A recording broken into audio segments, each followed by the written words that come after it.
एलनाबाद उपचुनावों में प्रचार के साथ ही चुनावी शोरगुल भी थम गया है। ऐसे में अब सभी राजनीतिक दल अपनी अपनी जीत का दावा ठोकते दिखाई पड़ रहे हैं। इसी कड़ी में हरियाणा के गृह मंत्री अनिल विज ने भी एलनाबाद उपचुनावों को लेकर भाजपा का कमल खिलने का दावा किया है। इतना ही नहीं, अनिल विज ने उपचुनावों को लेकर इनेलो दावेदार अभय चौटाला को भी निशाने पर लिया है।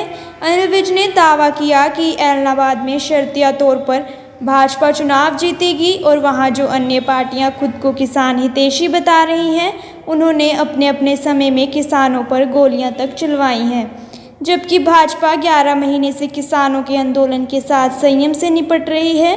और अगर कांग्रेस या इनेलो की सरकार होती तो अब तक कई बार गोली चल चुकी होती। विज ने कहा कि किसानों के लिए जितना हरियाणा सरकार और पीएम मोदी ने किया है, उतना किसी ने नहीं किया। विज की माने तो कुछ नकली नेता किसान के भेष में शोर मचा रहे हैं, लेकिन जनता सब समझ चुकी है। एलनाबाद में भारतीय जनता पार्टी शर्तिया चुनाव जीतेगी। बाकी जो पार्टियां मुकाबले में हैं और जो अपने आप को किसानों का हितैषी बताती हैं, उन्होंने अपने अपने समय में किसानों पर गोलियां चलाई हुई हैं। हम 11 महीने से किसानों के आंदोलन के साथ निपट रहे हैं, संयम से निपट रहे हैं।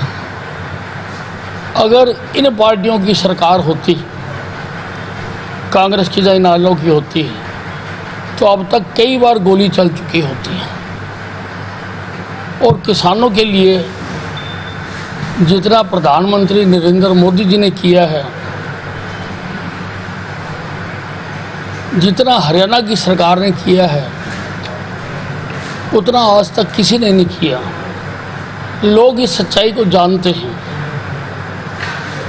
कुछ नकली नेता किसान के भेष में शोर मचाने की कोशिश करते हैं,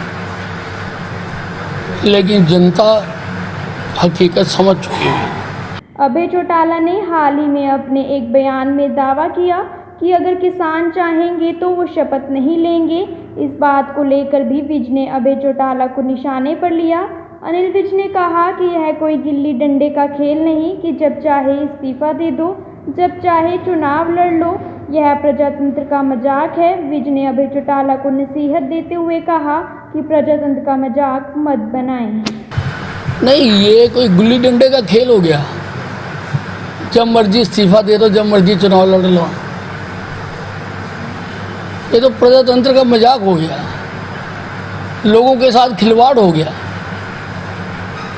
आप एक बात कहते हैं और त्याग पत्र देते हैं, अपनी बात पर पूरा नहीं उतरते और फिर चुनाव लड़ते हैं और फिर ऐसी बात कहते हैं। प्रजातंत्र का मजाक मत उड़ाओ। आंदोलन में किसान निरंतर सरकार पर साजिशें रचने के आरोप लगा रहे हैं। ऐसे में किसानों के आरोपों का जवाब देते हुए अनिल विज ने कहा कि सरकार किसी प्रकार की कोई साजिश नहीं रच रही।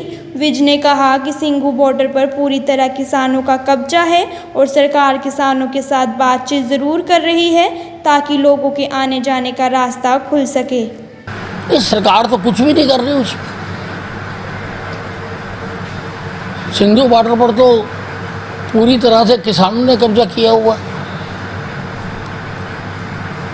उनसे प्रार्थना जरूर कर रही है, बातचीत जरूर कर रही है कि लोगों को आने जाने का रास्ता छोड़ा जाए। और सुप्रीम कोर्ट में भी वो केस लगा हुआ है।